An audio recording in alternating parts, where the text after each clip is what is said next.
Salut Mathieu, alors toi tu fais partie de Ludus, c'est une académie, en quoi ça consiste? C'est ça, Mathieu, donc on est Ludus Academy à Strasbourg et à Bruxelles donc depuis 2 ans. On est vraiment une école privée spécialisée dans le développement et la création de jeux vidéo et de serious games. Ok, donc en fait, donc vous venez de Strasbourg, vous êtes sur Bruxelles, mais tu m'as dit hors antenne que vous alliez déménager à Bruxelles, c'est ça?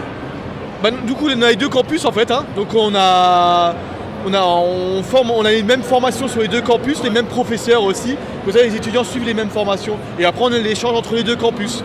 Il y a des projets qui se font ensemble aussi et tout ça. Alors tu me parlais justement que c'est pas des jeux qui sont à destination commerciale, pas pour le plaisir, c'est vraiment une question pédagogique et finalement pour apprendre la programmation quoi.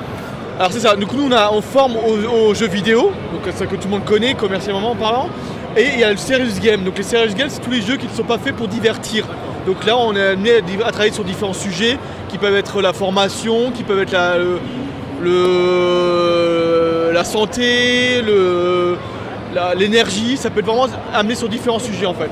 D'accord. Donc en fait, à ce moment-là, je suppose qu'il y a certaines, je vais pas dire certaines boîtes, mais enfin certains organismes justement pour pédagogiques peuvent, disons, faire appel à vous éventuellement pour développer un type de, entre guillemets, jeu interactif destiné à des salons comme voilà justement le bien-être, etc. C'est possible ça? Alors c'est ça, nous en fait, il faut savoir que nos étudiants ils ont 2 jours de cours et demi par semaine et le reste de la semaine ils travaillent sur des projets professionnels qu'on fait en partenariat avec des entreprises privées, des institutionnels et c'est là où on fait beaucoup de serious games dans tous les sujets, tous les thèmes qui est possible à être travaillé. En fait. Alors je suppose que chaque étudiant a droit à un diplôme. Combien d'années ça demande pour avoir ce diplôme-là? Alors on est sur les formations de 2 ans, 3 ans, 5 ans, donc licence et master. Master informatique, spécialité jeux vidéo. Donc voilà, c'est ce qu'on appelle. Donc en fait chez nous ils sortent avec 6 diplômes à la fin, en fait des diplômes européens.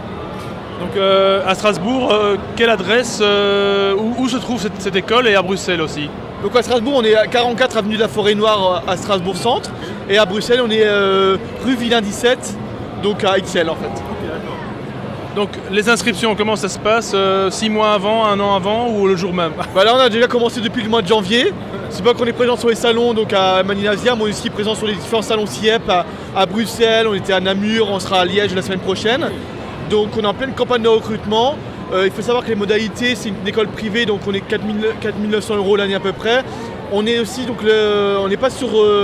Les inscriptions ne se passent pas sur concours ni sur dossier, c'est vraiment un rendez-vous pédagogique avec le directeur de l'école et on fonctionne à la motivation. Il y a des gens qui sont en reconversion aussi. Donc on a des étudiants de 17 ans à 38 ans aussi. Donc finalement, quand même un côté très humain pour pouvoir justement participer à ce développement de jeux, etc. Est-ce que justement en sortant de l'école, toi tu parlais de serious game, est-ce que quand on sort de là, est-ce qu'on peut envisager de rejoindre justement une équipe de jeux dits fun, plaisir, enfin ceux qu'on connaît quoi? Alors bien sûr, nous nos étudiants ils ont une formation complète pour pouvoir créer un jeu de A à Z. Après s'ils s'orientent vers le jeu vidéo, le côté ludique ou le serious game, ils auront toujours la même formation. De toute façon c'est une formation informaticien. Donc une formation informatique spécialité jeux vidéo. Donc même s'ils ne trouvent pas de boulot non plus derrière dans le jeu vidéo, ils auront toujours leur formation informatique qui leur permettra de pouvoir travailler n'importe où, dans le service informatique d'une banque ou dans une entreprise en fait. Est-ce que c'est un diplôme qui est reconnu justement par la communauté européenne? Oui, alors c'est des diplômes européens. Oui. C'est pour ça que nous on fait passer des diplômes européens qui leur permettent de pouvoir avoir une licence et un master reconnu. Okay. On peut très bien y travailler en France, en Belgique, partout quoi. Bien sûr, ouais. En Hollande. Nous il faut savoir que c'est quand même une formation francophone quand même. On a des cours d'anglais, des cours de japonais aussi, ça reste la culture aussi jeux vidéo. Mais c'est vrai que du coup ils peuvent être amenés à travailler dans tout pays francophone ou s'ils gèrent l'anglais, aller travailler dans le monde entier. Alors sur ce salon de la Médinasia, tu as déjà eu des inscriptions, des gens intéressés, la curiosité aussi des personnes? Forcément on est dans un salon de jeux vidéo, il y a beaucoup de gens, ça leur parle. Et c'est vrai que leur montrer aussi qu'il existe des métiers et des formations, en gros ils sont joueurs, ils sont gamers.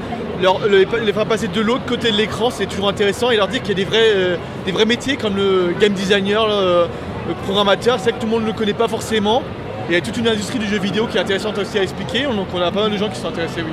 Alors, il y a un truc super sympa, c'est que vous organisez des concours, comment est-ce qu'on appelle ça encore, sur 24 heures, sur 48 heures? C'est ça, du coup on organise aussi des jam sessions en fait. Ouais. On a participé à la Global Game Jam il y a 1 mois, donc une jam mondiale où il y avait 48 heures pour créer un jeu vidéo. Cette année c'était le thème du rituel. Donc c'est intéressant, chacun a son point de vue là-dessus. Et on a un rendu le dimanche soir, donc c'est vrai que c'est assez fun. Et après on a aussi Ludus Events, qui est notre pôle événementiel de l'école. On organise pas mal d'événements autour du jeu vidéo. Donc des gaming zones, des compétitions, des conférences, des expositions. Et cette année, à Strasbourg, on va accueillir les championnats du monde de Super Mario Kart. Donc on a Florent ce week-end qui est là, le champion du monde de Super Mario Kart qui est français. Et on organisera le championnat du monde cet été à Strasbourg du 24 au 28 août. Écoute, merci beaucoup Mathieu pour cette interview et ce fut super intéressant. Et puis surtout de savoir qu'à Bruxelles, enfin, on a une école de programmation pour les jeux parce que ça c'est vraiment, je crois, la seule et unique. Oui, on est la seule et unique en Europe et c'est des formations du futur aussi, c'est des métiers d'avenir, donc c'est super intéressant. Et merci à toi, bon salon et à bientôt. Merci, rentrez bien sur Strasbourg en tout cas. Merci. Ciao Mathieu, salut. Au revoir.